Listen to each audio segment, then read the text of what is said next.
Hey everyone, I'm Klloo, and we're back working on the data pack. Well, when I say working, I mean testing. Yeah, so it's been a little bit, but nonetheless, we've got some stuff to go through. So basically, all we want to do is follow all these different branches, unlock the different advancement pathways, and make sure that the main elements of the pack are working as intended. So we'll start with this one, actually. Understanding flora. Throw several exotic flowers into a water-filled cauldron, or acquire the corresponding scroll of knowledge to unlock a new advancement tab. We acquire one blue orchid, one lily of the valley, one sunflower, one cauldron, and one water bucket. So basically the way I want all the unlocks to go is either you can go out, adventure in the world, find everything you need, and unlock it that way, or you can spend some time in the Enchanter's Nexus and use that to actually unlock. So play the mini games, get the resources of the Enchanter's Nexus, and buy the knowledge scroll to directly unlock it. So it was a blue orchid, a sunflower, a lily of the valley. I tried to pick exclusive biomes, right? So you have to actually go adventure out. A water bucket, and then a cauldron. And basically all we have to do is toss everything in the cauldron. Right, so 1, 2, 3, and ta-da! Yeah, so how curious. Though the results were unfavorable, perhaps refining techniques will lead to better things. We have reached the goal, understanding flora, and unlocked the advancements, runic brewing. So codex of all knowledge pertaining to the use of flora and potion making. So we did get some negative effects off that. They didn't last very long, which is good. But now we have a whole new advancement branch to look at, which is runic brewing. So we've got some different pathways to explore. We'll probably start with the boiling cauldron. So just boil water in a cauldron over a campfire. So we take our initial setup, and all we have to do is chuck a campfire underneath. Should unlock the advancements. Perfect. And there we go. So that is now a boiling cauldron. Now, I don't know how much I like the multi-block structures all being the challenge, right? Because they're not really a challenge and the unlock, but for now we'll leave it as is. So basically, every time you unlock a multi-block structure, they're highlighted in the little, what would you call it, a star, pointy square, whatever you want to call it, the challenge frame. They will also unlock here in the multi-block structures. That way you can have one glossary to go and look at them all. So for instance, if we pursue in this main tab, either the Deep Slate Furnace, the Rock Crusher, or the Enchanted Crucible, they would all unlock and show up here as well. And I just wanted a frame to distinguish them from everything else. Be nice if you can implement your own. I don't know if you can. Maybe I'll look into that. I don't think you can, but that would be cool. Just, again, a way to make them distinguishable from everything else, right? So, for instance, the general makeup is square is knowledge. The goal frame is things that you don't personally have to do, but you'll just acquire. So, for instance, these are just found out in the world, but there's nothing for you to interact with. And then the challenge frame being the multi-block structures. But we have unlocked the boiling cauldron, so now we have two different things. Dispersal of potion effects and home-brewed potion effects. So toss a bone and rotten flesh along with any flour into a boiling cauldron to create different potion effects. The concoction cannot be bottled and simply disperses into the air. So you need one bone, one rotten flesh, and any flour. So this is meant to be the entry game level to brewing now. So some bones, rotten flesh, and again, any flour. Any flour at all, they'll all have different effects. We'll go with, I don't know, a poppy, right? So we can toss all of them into our boiling cauldron. Ta-da! We get the advancements, and as you can see, there's now particles in the surrounding environment, and we are periodically getting a status effect. In this case, it's weakness. So no matter what is in the area, us or enemies, they will all be granted weakness. So we just wait a few seconds. When we get next proc, they should also get a proc. Yep, so you can see that. Right, so it affects everything in a, I want to say chunk radius, but it might be a little bit bigger. It's always a bit weird using the distance, because distance ends up being a circle. You can't actually define the perimeters of it. But yeah, so you can disperse, you can create just basic potion effects. You've got a little particle indicator here, which is actually a little high, right? It's meant to be in the cauldron, interestingly. And it doesn't really matter, right? So this is dispersing the particle effect out into the environment, and you've got the environmental particle effect as well to indicate that everything in this little zone is being affected. If we go out far enough, we should lose the potion effects. Yeah, so you can't see them in the environment, and we're not regaining weakness as well. So depending on the flowers, you'll have to map them all out. I don't know if I'll add them all as entries, because that is quite a lot of entries, right? But it would be nice and simple, just each flower as a little, what do you call it, glossary. So yeah, it would be a lot of advancements to add, but might be worth it. Otherwise, you can jot them down. So for instance, poppy gives weakness. Don't worry about the little text, right? That's something else. We'll get to that when we get to the advancement. I don't know if I made an advancement for that. Anyway, I'm getting off topic like usual. So Aside from home brewed potion effects, we also have dispersal of potion effects. So this is by throwing any regular potion into a boiling cauldron along with a world fragment harvest, you can disperse it into the air, causing it to affect all mobs in a large area around you. So similar to what we're doing now, but you can actually guarantee the effects by throwing in whatever potion you make. So you need any non-splash / lingering potion, again, it has to be a regular potion, and a world fragment harvest. But how do we get that? Well, as you can see at the end there, it says the Runechant Basics tab contains relevant information. So if we go back to that tab, we can, if we look, find the fragments of growth, which are actually harvesting. I forgot to rechange the names. Yeah, it's fine. I will fix them up at some point, right? This should be mineral. This should be life. I think life is actually fine. That should be enchantment. And then that should be depth instead of ocean. Found by harvesting. I don't know if there's enough there, but yeah. So we need some fragments of growth. They're found by harvesting crops. So we will grab out some bone meal. We will grab out some seeds. And we will grab out some dirt. As well as a hoe, right? And that way we can grow some stuff. I don't know if I added sugarcane to it.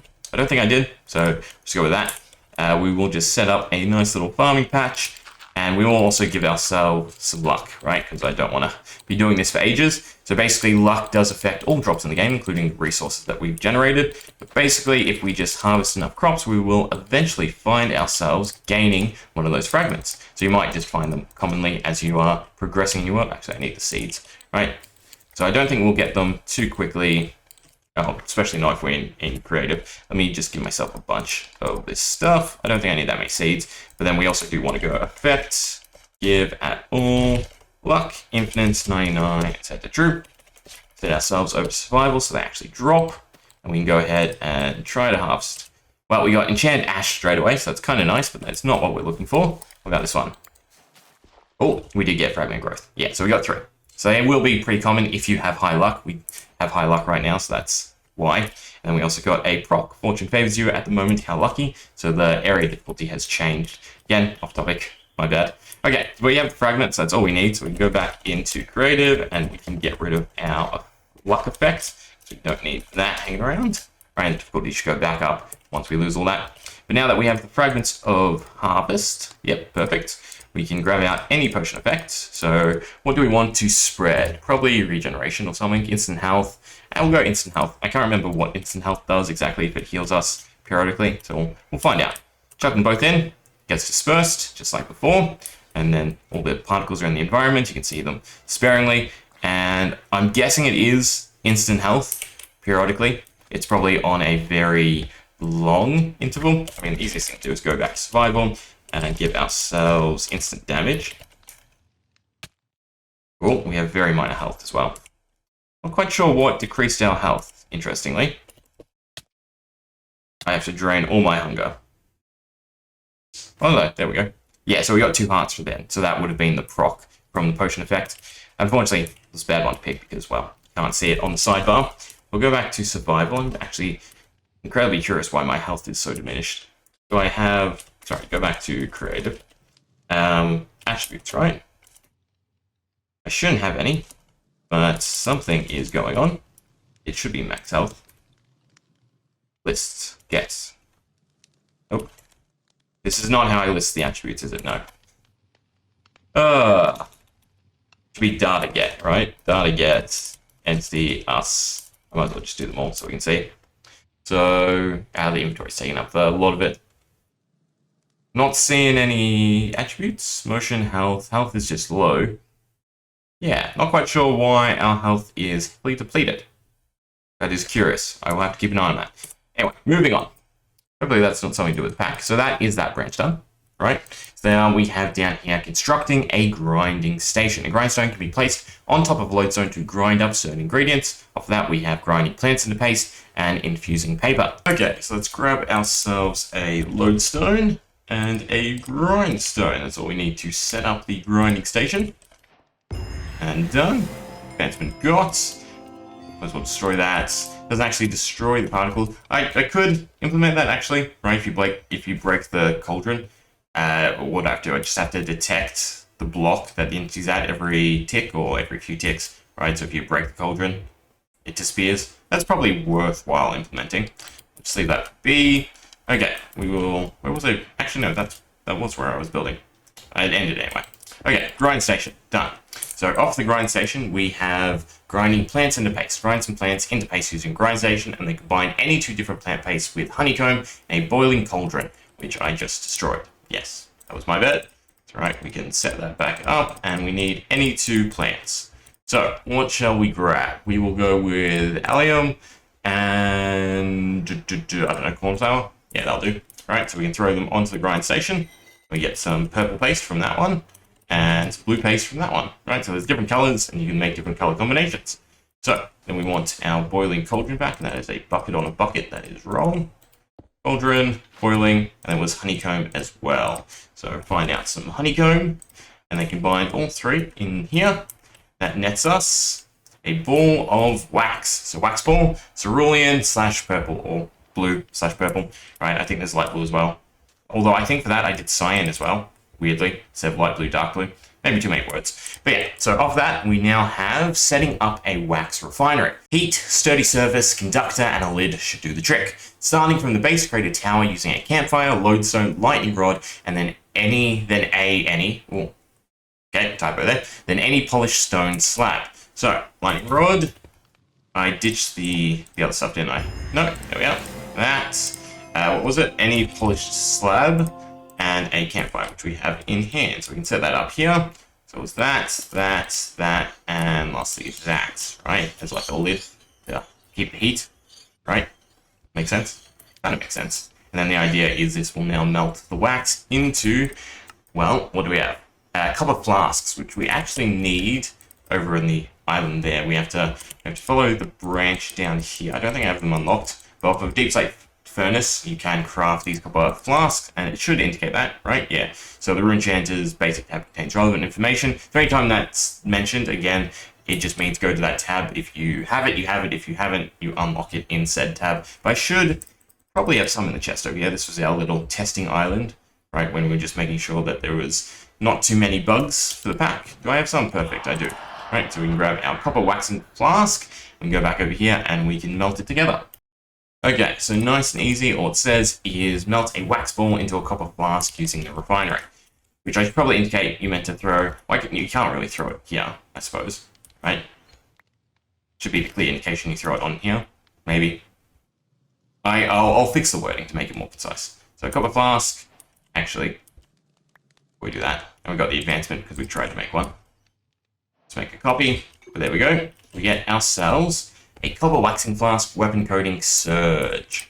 Cool. So advancements. So from that, we have weapon coatings, codex of known wax combinations. While in the offhand, copper flasks will apply their effects to your main hand, enabling attacks to apply different status effects. Then we also have more potent wax potions. So add a world fragment harvest to a filled copper waxing flask and enchanted crucible to increase its potency. And of course, here is the little codex of ones we've actually unlocked. So as you craft the different combinations, you will unlock their entry here, or if you find them in the world, right? Another player crafts and gives it to you. Should also, I believe it's just an inventory check. So you can see here, Surge says, causes the user to gain an increase to attack speed. So this is on us. It's actually a good one, which is nice. I think that's indicated in green. What we'll do is we'll craft another one. Why don't we go, what flowers? We'll go a wither rose and a poppy, right? So this should be red and gray. Yeah. It's red and grey. I do need another honeycomb. Let me toss all of them in. 1, 2, 3. Hopefully. Always check the TBS. Yeah. So is it because it's not filled? Cool. I have no idea why it didn't work the first time then. That's interesting. We'll test that more. But now we have grey / red. We can take that other flask we saved and combine the two. And we get from that weapon coating detonate. Actually, that's a fun one. So this one is now detonate. Causes the afflicted to explode after a brief delay. So if we stick it in our offhand, yeah, you can see a particle effect on our main hand. This one is gunpowder, and then this one is some sparkles, right? So whenever we hit something with our main hand now, it has that chance to trigger the effect. Again, it is luck driven. So if we give ourselves max luck, we should be able to trigger them straight away. That's the easiest way to test. Go ahead and give infinite 99 again and true, and we'll just grab a little husk friend. Detonate is a little worrisome because they will blow up, but yeah, there's fun in that, right? So spawn him in, hit him, Don't know. I don't think it's still 100% chance, but there we go. Yeah, so he's glowing. And then after a few seconds, right? Or is it, do I have to hit him again? Can't remember. You gonna explode?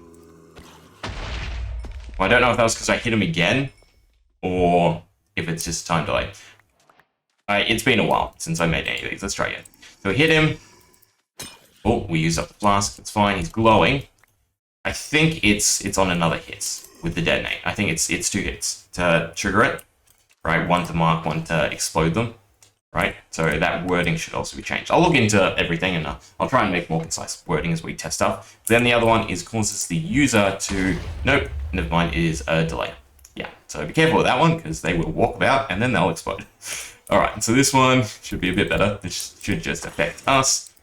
It's kind of hard to tell us getting haste. Oh, we have a particle effect though, so that is pretty much the indicator. Actually, there you go. There is a distinct difference in the recharge on that now. Right, so we have a speed bonus because we're using this. We also have a particle effect on ourselves every couple of seconds to indicate that we are affected by surge. So yeah, that is the wax coating system, weapon bus, whatever you want to call it. What's the last branch we have down here? This isn't super useful for us. This is more to do with another branch later on. There are certain things that are intermingled between the different advancements, right, to make them a bit more connective. Want you to explore, try everything. We might as well get the unlocks. So it's glow squid ink and paper, and this will craft us infused paper. We go like that and that, right? Just double check it. So grind some glow squid ink onto a piece of paper. Yeah, so 1 gets us infused paper. And then off of that, we have crafting blank runes, which requires the Runechanting tab, which we don't have. And this one is use a grinding station to turn phantom membrane into paste and drop it onto an item frame to turn invisible. That we can't show off though. So phantom membrane, grind it up. And then we can get our item frame. Let's go with glow. Oh, that's not placed, that is dropping. Throw it on top, and bye-bye. Then from that, we can also remove it by throwing a brush onto an invisible one. We grab out a brush. There we go. Doesn't eat the brush though, so that's show and tell. I think that is everything easily unlocked. There are a few other things, but they are to do with snippets. Yes, I've given snippets a little bit better use, but I think we'll leave it be, right? So that is the intro into runic brewing. So we have some different potion methods, right? Crafting our home brewed potions, or basically making normal potions into beacon effects, right? Then we have our weapon coding system, which is probably the big thing from this tab. And then of course, some little things that will intermingle with some future stuff later. I think we'll leave it there for today, right? So that was runic brewing. Hope you enjoyed. See ya.